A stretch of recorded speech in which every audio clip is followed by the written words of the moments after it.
नमस्कार, मैं सुनीता कथा मंथन में आप सबका स्वागत करती हूँ। कथा मंथन में आज सुनिए घर उपन्यास का 9वां अध्याय, जिसके लेखक हैं विभूति नारायण राय जी।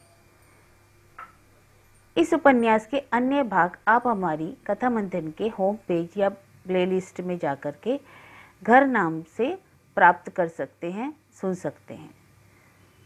यदि आप अन्य लेखकों की कहानियां और उपन्यास भी सुनना चाहते हैं तो वहां जाकर लेखकों के नाम के अनुसार और उपन्यास के नाम से के अनुसार अन्य कहानियां तथा उपन्यास के अन्य भाग सेव हैं, आप वहां से सुन सकते हैं। तो चलिए शुरू करते हैं घर उपन्यास का 9वां अध्याय। चढ़ाई खत्म होते ही अनिल दादा ने उसे चढ़ाया। अरे बच्चों, इतनी जल्दी हाफने लगे? इसी बूते पर शंकर की दुकान के यहाँ चढ़ोगे का? पप्पू झेप गया। उसने कोई जवाब नहीं दिया। दरअसल इधर ही वह इतनी जल्दी हाफने लगा है। पहले जब नया नया उसने साइकिल चलाना सीखा था तो कितने शौक से 3-3 लोगों को बैठाकर साइकिल चलाता था। विनोद कॉलेज से लौटता कि वह सबकी आंख बचाकर उसकी साइकिल लेकर निकल जाता। मोहल्ले भर के लड़कों को बैठाकर घुमाता रहता और माँ के लाख मना करने पर भी सड़क पर अपने से बड़े लड़कों को बैठाकर साइकिल चलाता। उसे बैठाकर कोई और साइकिल चलाए, यह उसे अपमान लगता था। कितनी बार कहा है कि सुबह उठकर दंड बैठक किया करो, सो तो होगा नहीं, बस शंकर की दुकान के लूटने की धुन लगी है। अनिल दादा का चिढ़ाना जारी था। झेपा हुआ पप्पू कैसे बताए कि अपने उस दरबानुमा घर में वह कहाँ दंड बैठक करे। अनिल दादा के बहुत चिढ़ाने पर उसने कई बार शुरू भी किया, लेकिन हास्यास्पद बन जाने के डर से उसे जल्दी ही छोड़ना पड़ा। एक बार तो बड़े नियमित रूप से वह एकदम सवेरे उठकर छत पर 3-4 दिन गया, लेकिन तीसरे या चौथे दिन ही जब वह 15 बैठक मारकर तीसरा दंड निकाल रहा था तो उसे लगा कि सामने की छत पर कोई हंस रहा है। न जाने बिन्नी कब वहां आकर खड़ी हो गई थी और उसकी तरफ देखकर हंस रही थी। शर्म से पप्पू वही दीवार की आड़ लेकर बैठ गया। जब उसे विश्वास हो गया कि बिन्नी चली गई है तब वह तेजी से झुका झुका ही सीढ़ियों की तरफ भाग निकला। लगता है बिन्नी ने यह बात विनोद को भी बता दी, क्योंकि दूसरे दिन जब पप्पू देर से उठकर कमरे के बाहर आया तो बरामदे में बैठा अखबार पढ़ रहा विनोद उसे देखकर धीरे से मुस्कुराया और फिर अखबार पढ़ने लगा। उसके बाद पप्पू का शरीर बनाओ अभियान ठप पड़ गया। रास्ते में अनिल ने बताया कि मिस्त्री ने जाते समय उन्हें मैटिनी शो दिखाने का वादा किया है। वह उन्हें सिनेमा हॉल पर ही मिलेगा। सिनेमा खत्म होने पर वे उसके घर जाएंगे और वहां वह पप्पू को पिस्तौल दिखाएगा। पप्पू उसका मतलब तो समझ गया, लेकिन चुप रहा। पॉलीटेक्निक के पास एक चाय की दुकान पर साइकिल रोककर वे उतर पड़े और बाहर पड़े एक बेंच के पास साइकिल खड़ी कर उसी बेंच पर बैठ गए। अभी मुश्किल से 12 बज रहे थे। उन्हें 3 घंटे बिताने थे। वे आराम से दुकान पर बैठे रहे। अनिल अखबार उलटता पुलटता और पप्पू धीरे धीरे चाय पीता रहा। उसे बड़े जोरों की भूख लगी हुई थी। अनिल उसे टोस्ट मक्खन खिलाने को कहकर लाया था, लेकिन उसने सिर्फ 2 समोसे मंगाए, जिसमें से दोनों ने एक एक खाए। लगता है उसकी जेब में ज़्यादा पैसे नहीं हैं। एक समोसा खाने से पप्पू की भूख और बढ़ गई थी। एक बार उसने सोचा कि अपने जेब के पैसों से कुछ मंगा ले, लेकिन फिर खामोश रह गया। कहीं रास्ते में अनिल से पीछा छुड़ाकर कुछ खा लेगा। चाय खत्म हुई तो अनिल ने पैसे दिए और वे उठ खड़े हुए। अभी बहुत समय था। वे पैदल ही वापस मोहल्ले की तरफ बढ़े। रास्ते में अनिल ने शंकर वाली स्कीम के बारे में बातचीत करने की कोशिश की, लेकिन भूख से कुल बुलाते पप्पू को ज़्यादा रस नहीं आ रहा था उसमें। वह लगातार अनिल से छुटकारा पाकर किसी चाय की दुकान तक जाने की सोच रहा था और पार्क तक पहुंचते पहुंचते उसे एक उपाय सूझ ही गया। उसने अनिल से कहा, तुम बैठो, मैं अभी घर से खाना खाकर आता हूँ। तुमने अभी तक खाना नहीं खाया? अभी कहाँ, सवेरे से तो तुम्हारे ही चक्कर में हूँ। तभी अनिल कुछ कहना चाहता था, लेकिन पप्पू ने उसे मौका नहीं दिया। वह उसे पार्क के फाटक पर छोड़कर एकदम से मुड़ गया। पप्पू ने अपनी गली के पास पहुंचकर पीछे देखा। अनिल पार्क के एक कोने में बैठे लड़कों के पास बैठ चुका था। उसकी पीठ पप्पू की तरफ थी। पप्पू तेजी से अपनी गली को पीछे छोड़ता हुआ शंकर की दुकान की तरफ बढ़ गया। वहां से वह उसी रफ्तार से बाईं तरफ मुड़कर सवेरे वाली चाय की दुकान में पहुंच गया। उसने जल्दी जल्दी बंद मक्खन खाया, 100 ग्राम पकौड़ियाँ खाई, चाय पी और उठ खड़ा हुआ। तब वह वापस पार्क में पहुंचा तो अनिल को ताज्जुब हुआ। अरे, तुम इतनी जल्दी खाना खाए? पप्पू ने कोई जवाब नहीं दिया, सिर्फ सर हिलाकर उस मंडली में शरीक हो गया जिसमें कई लड़के घेरा बनाकर किसी विषय पर बड़े जोर जोर से बातें कर रहे थे। अनिल और एक दूसरे लड़के में बहस हो रही थी। अनिल तरह तरह की दलीलें देकर साबित करने की कोशिश कर रहा था कि शरीर बनाने के लिए दंड बैठक सबसे अच्छा उपाय है, जबकि दूसरा लड़का जिम्नासियम के बारे में अंग्रेजी कसरतें करने का पक्षधर था। पप्पू के पहुंचने के पर एक क्षण में विराम आया, लेकिन फिर उसी जोर खरोश से बहस शुरू हो गई। पप्पू को शरीर बनाने से संबंधित बहस को लेकर घबराहट होती है। अक्सर इस तरह की बहसों से वह मोहल्ले के लड़कों में से ही उदाहरण चुने जाते हैं और पप्पू की खिंचाई होती थी। और आजकल मोहल्ले के लड़कों में आपसी बातचीत का यह सबसे अहम मुद्दा होता था। पप्पू इस तरह की बहस को लेकर बचने की कोशिश करता है और आज भी बहस का विषय जानते हैं कि उपेक्षा करके दूसरी तरफ वह देखने लगा। वह दिखा रहा था कि जैसे वह कुछ सुन ही ना रहा हूं, लेकिन थोड़ी ही देर में उसके कान की लबें लाल होने लगी। बहस में उदाहरणों का नंबर आने लगा और जल्दी ही खराब शरीर वालों का जिक्र आने पर उसका भी नाम आ गया। श्रोताओं ने मुस्कुराकर उसकी तरफ देखा। पप्पू उपेक्षा से दूसरी तरफ देखता रहा। अनिल उसकी कमजोरी जानता था, इसलिए जल्दी ही उसने बात को बदल दिया। लेकिन उससे बहस करने वाले लड़कों को पता था पप्पू अनिल की कमजोरी है। वह बहस में हार रहा था, इसलिए अनिल को मजाक का पात्र बनाने के लिए वह बार बार पप्पू का नाम ले आ रहा था। बाकी लड़कों को भी मजा आ रहा था। वे लगातार पप्पू की आंखों पर कटाक्ष कर रहे थे, लिहाजा क्या करें। पप्पू को अपनी आंखों की वजह से कई बार शर्म का सामना करना पड़ा है। शुरू से ही उसकी आंखें अजीब पनियाई पनियाई सी रहती थी। दर्जा 4 का पढ़ा पाठ उसे अक्सर याद आ जाता, जिसके मुताबिक चाचा नेहरू बच्चों की आंखों में देश का भविष्य देखते थे।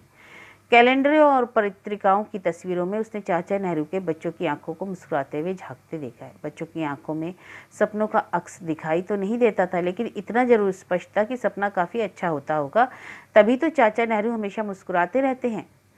तस्वीर वाले बच्चों की आंखें कितनी नीली, साफ और चमकदार होती हैं। उन बच्चों को देखते हुए पप्पू हमेशा हीन भावना से ग्रस्त हो जाता। अच्छा हुआ कभी चाचा नेहरू से मुलाकात नहीं हुई, नहीं तो अगर कहीं वे उसकी आंखों में झांक लेते तो उसकी पनियाई निस्तेज आंखों में उन्हें ना जाने क्या दिखाई देता। तुम्हारी आंखें इतनी निस्तेज क्यों हैं? लगता है जैसे पीलिया के मरीज हो। अरे पीलिया वीलिया कुछ नहीं, आजकल के लड़के अपने जमाने के तो हैं नहीं, इसी उम्र में ना जाने कौन कौन से कुटे पाल लेते हैं। ड्राइंग मास्टर ने हल्के से पंडित जी को आंख मारी तो पप्पू पूरी तरह से रुहासा हो उठा था। एक बार उसने बड़ी मुश्किल से अपनी कॉपी बंडल के ऊपर रखी और फिर रस्सी से बांधा और पंडित जी के सामने वाली मेज पर रख दिया। पंडित जी ने शायद उसका मन रखने के लिए कहा, अरे नहीं, ये तो सीधा साधा लड़का है, इसमें इसकी गलती भी क्या है। आजकल लड़कों को घी दूध तो खाने को मिलेता ही नहीं। आंखें पीली नहीं होंगी तो क्या उनसे तेज बरसेगा? आप भी पंडित जी। इसके बाद पूरा वाक्य सुनने के लिए पप्पू रुका नहीं। पीछे से आती हुई ड्राइंग मास्टर और संस्कृत के पंडित जी की हंसी उसकी पीठ से टकराकर उसके मन में शर्म और पीड़ा के दंश चुभाती रही।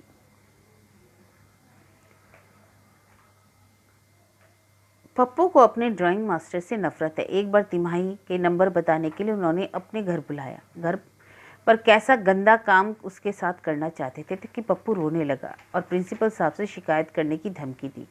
तब कहीं उसे छुटकारा मिला। तब से ड्राइंग मास्टर कोई भी मौका मिलते ही उसे जलील करने से नहीं चूकते थे। उसने कई बार सोचा कि क्लास के लड़कों को ड्राइंग मास्टर की बदमाशी बता दे, लेकिन हमेशा यह सोचकर चुप हो जाता कि लड़के उसी को ही चिढ़ाएंगे। बाद में जब उसने अनिल दादा से ताल्लुकात बन गए थे, तब उसने एक दिन उसे बताया था कि एक बार जब फिर ड्राइंग मास्टर ने उसे अपने घर बुलाया तो पप्पू अनिल को साथ लेकर गया। अनिल की दादागिरी से स्कूल के लड़के ही नहीं, अध्यापक तक वाकिफ थे। उसने ड्राइंग मास्टर को उनके घर पर माँ बहन की खूब गालियाँ दी। तब से उन्होंने पप्पू को परेशान नहीं किया। बहस में बार बार पप्पू का नाम लेने से अनिल चिढ़ गया। उसने 2-3 गालियां हवा को दी और साथ बैठे लड़के समझ गए। उन्होंने फौरन बात का विषय बदल दिया। अब पप्पू ने थोड़ा आश्वस्त महसूस करते हुए अपने को घास पर फैला दिया। धूप तेज हो गई थी और सीधी उसकी आंखों पर पड़ रही थी। धूप से बचने के लिए उसने एक हाथ अपनी आंखों पर रख लिया था। लेटे लेटे बगल में ही उत्तेजित भैंस के स्वर धीरे धीरे अस्पष्ट होने लगे और ऊँघते ऊँघते वह झपकियाँ लेने लगा। जब अनिल ने उसे झिंझोड़कर उठाया तो धूप उस हिस्से से सरककर थोड़ी दूर जा बैठी थी। पप्पू समझ गया कि सिनेमा का वक्त हो गया है।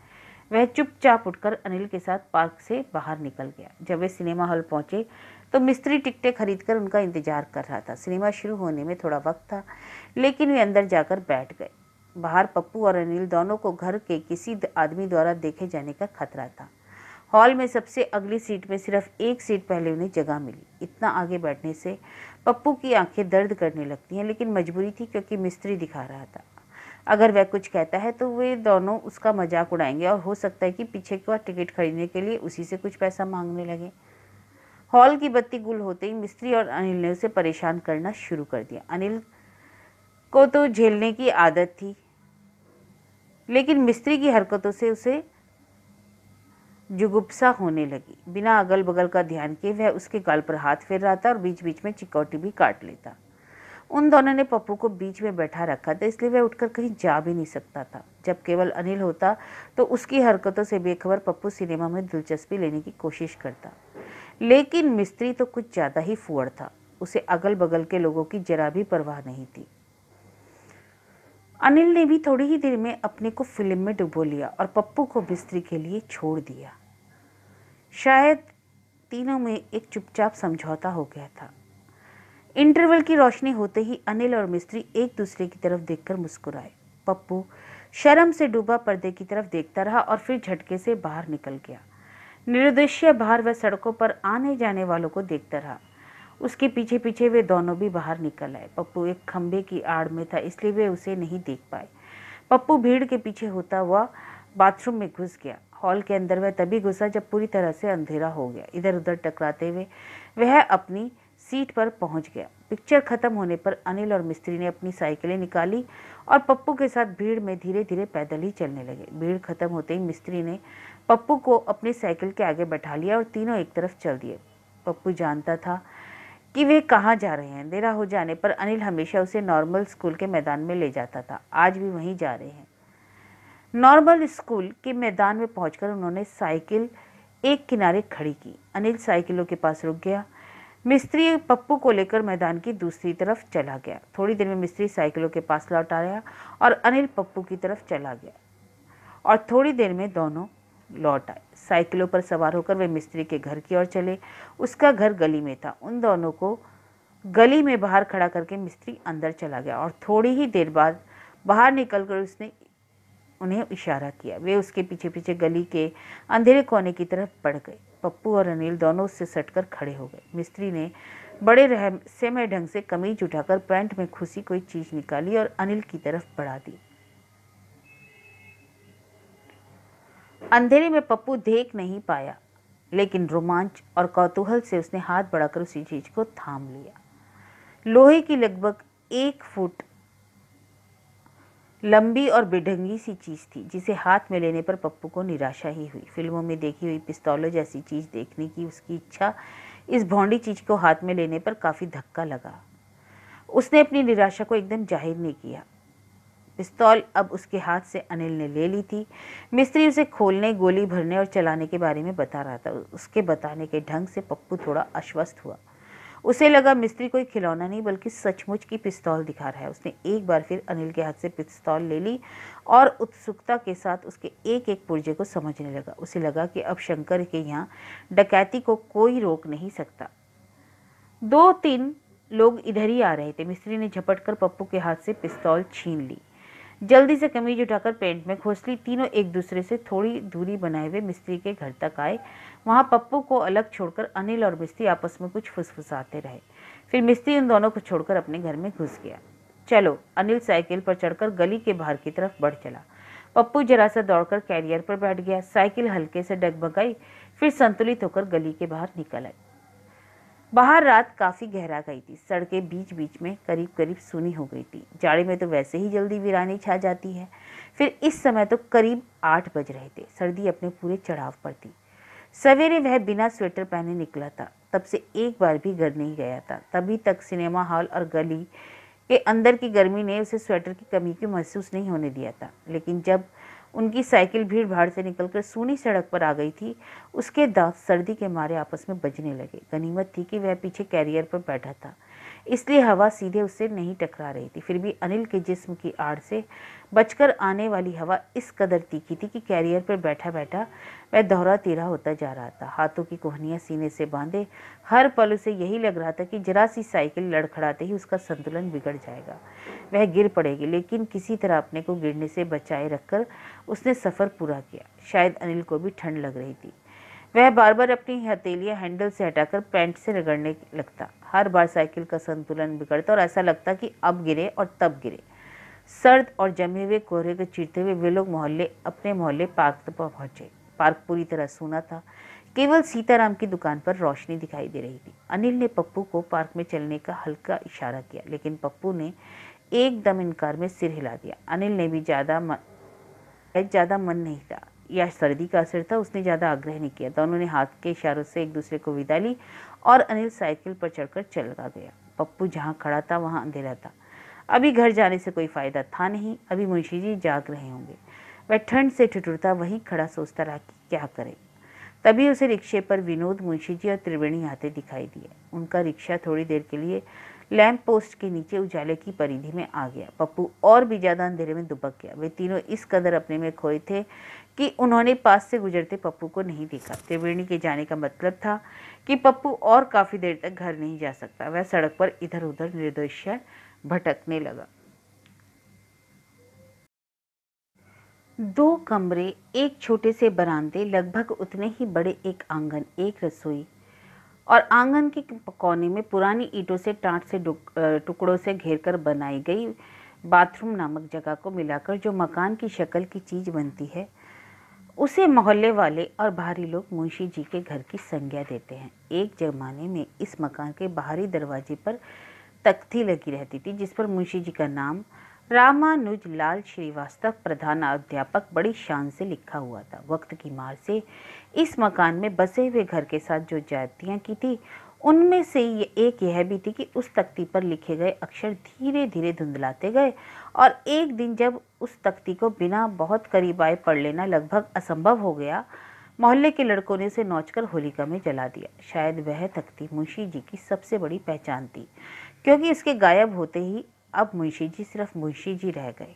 मोहल्ले के अधिकांश लोग भूल ही गए थे कि उनका असली नाम रामानुज लाल श्रीवास्तव है। बहरहाल नाम में क्या रखा है, मुसीबत की जड़ तो ईंट गारे से निर्मित यह आकार था जिसमें कई साल पहले मुंशी जी का परिवार आकर बसा था और यह उस समय उनका घर बन गया था। पता नहीं कैसे क्या हुआ, अचानक यह मकान फिर से मकान बन गया और उसमें निहित घर तत्व धीरे धीरे अनुपस्थित होने लगा और पिछले कुछ साल में तो एकदम गायब हो गया। इस घर के प्राणियों ने भी इस तथ्य को पूरी तरह से स्वीकार कर लिया था कि एक ही मकान, एक ही छत के नीचे रहते हुए वे एक दूसरे से कट गए थे, नदी के अलग अलग द्वीपों की तरह पड़े हुए थे। वे संवेदनहीनता की ऐसी अंधी सुरंग में प्रवेश कर गए थे जहां अपने सिवा परिवार के किसी भी सदस्य का ना तो स्पर्श परिचित था और ना ही स्वर। कैसे हुआ ऐसे? आखिर क्यों? एक भरा पूरा घर सिर्फ ईंट गारे के मकान में तब्दील होकर रह गया। घर शब्द से जुड़ी ऊष्मा एकाएक वाष्प कैसे बन गई? जाहिर है इन सवालों का जवाब एक निर्जीव मकान तो दे नहीं पाएगा, भले ही इस परिवार के एक एक सदस्य से इसका पुराना परिचय रहा है। इस सवाल का जवाब अगर मुंशी रामानुज लाल श्रीवास्तव प्रधानाध्यापक से उनके जवानी के दिनों में मांगा जाता तो आदतन वे चौक लिए ब्लैक बोर्ड की तरफ बढ़ जाते। उनकी उंगलियां ब्लैक बोर्ड पर क्रम से लिखती ऐतिहासिक और शायद तभी वे ठिठक कर खड़े हो जाते। उन्हें एहसास हो जाता कि वह किसी राजवंश के नहीं बल्कि अपने ही घर के बिखराव के कारणों पर प्रकाश डालने के लिए खड़े हैं। इसमें कोई शक नहीं कि मुंशी जी का परिवार हिंदुस्तान के लाखों लाख सामान्य परिवारों में से एक है और उसके बिखराव का वह कारण नहीं हो सकते जो किसी राजवंश के हो सकते हैं। फिर भी थोड़ी ही देर के लिए इस ढंग से सोचने में तो कोई हर्ज नहीं।